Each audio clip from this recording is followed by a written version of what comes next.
काशी में खाड़ी बरुआ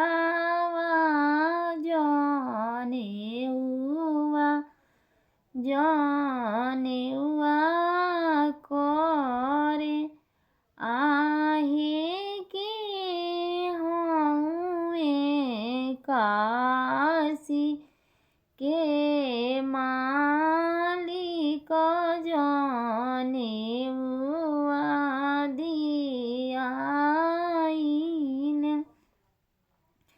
काशी के मालिक काशीनाथ बाबा से होठी बोली बरुआ हम हई काशी के मालिक जनेउआ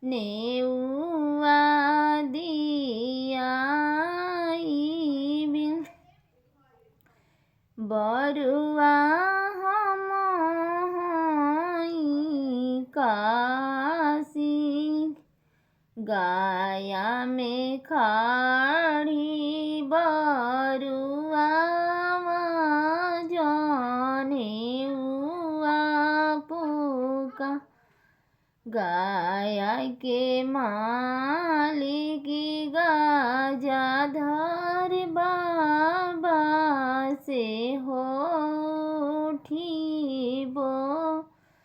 बरुआ हम हई गाया के मालिक जनेउआ दियाइन।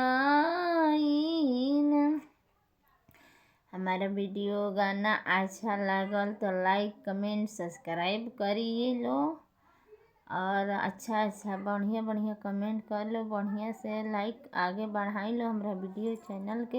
हाथ जोड़ के निवेदन बा दीदी भैया सब लोग से, अगर गाना अच्छा लगे